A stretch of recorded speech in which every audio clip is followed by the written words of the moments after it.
Hey everyone, and welcome back to the channel. Stop. Before you drop $50,000 on that Tesla you've been dreaming about, there's something the salespeople won't tell you. Something that could cost you thousands more than you planned. And no, I'm not talking about the sticker price. Look, everyone knows Teslas aren't cheap. You walk into a showroom, see that big, beautiful number on the screen, and you think you know what you're getting into. But here's the thing. That number is just the beginning. There's a whole list of expenses hiding just beneath the surface that Tesla conveniently forgets to mention during the sales pitch. Now, I'm not here to trash Tesla. I actually think they make incredible cars.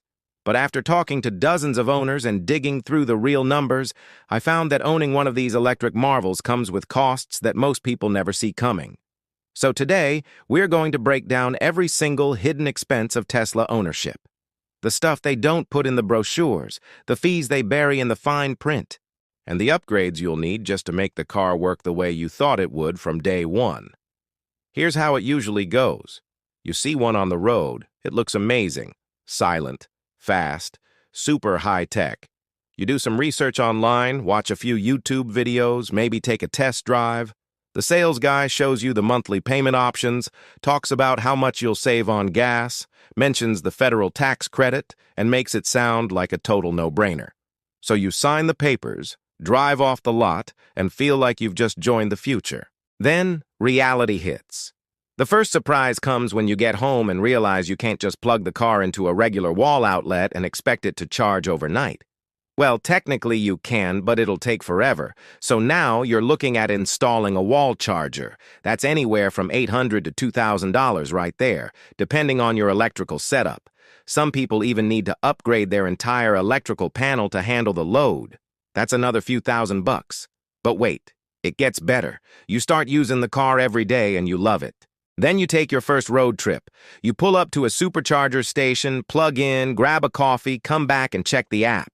The charging session cost you $40 for 300 miles. You start doing the math in your head.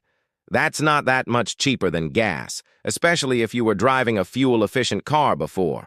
Then winter comes. Your range drops. That 300-mile range you were promised? Now it's 200. Maybe less if you want to stay warm. You find yourself charging more often, spending more time waiting, and spending more money. Then the insurance bill arrives. It's way higher than for your old car.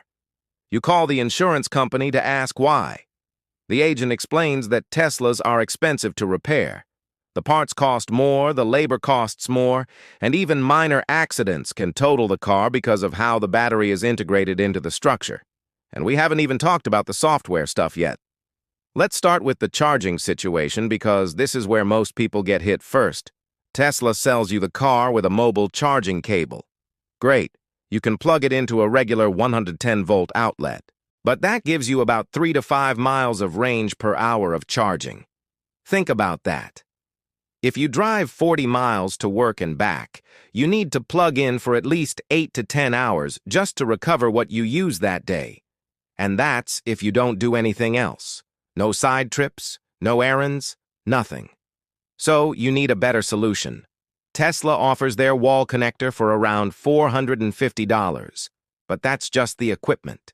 You still need an electrician to install it. Most electricians charge between $300 and $800 for the installation, depending on how far your garage is from your electrical panel and whether your panel can handle the extra load.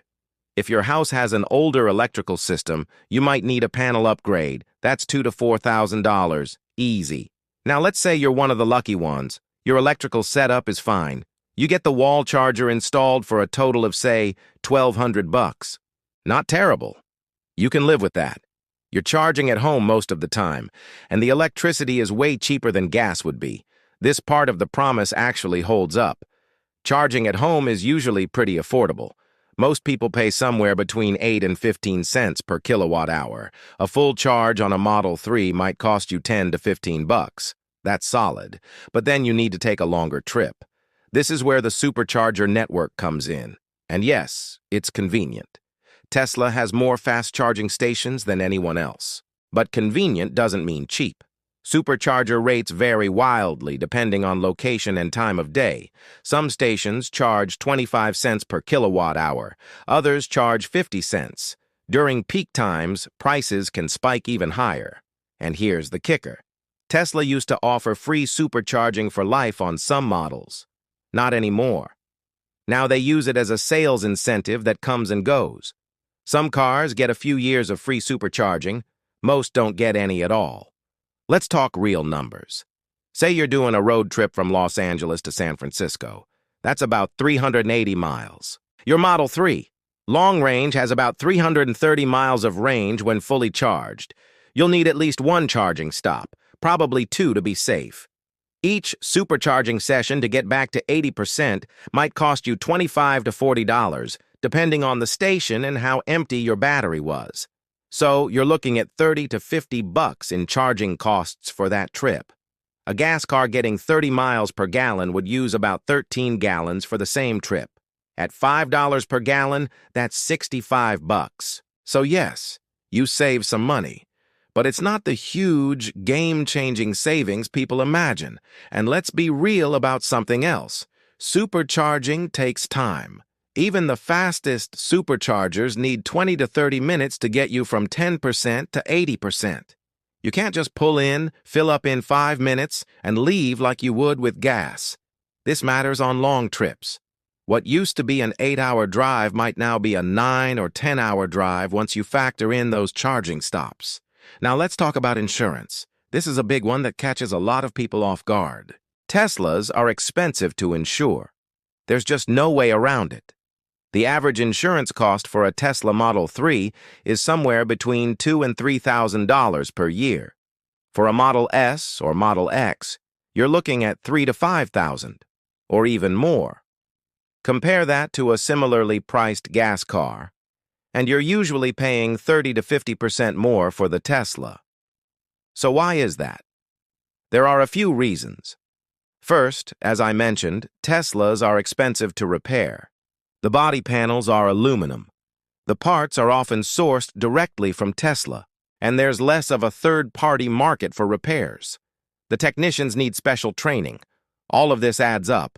Even a minor fender bender can result in a repair bill that would make your eyes water.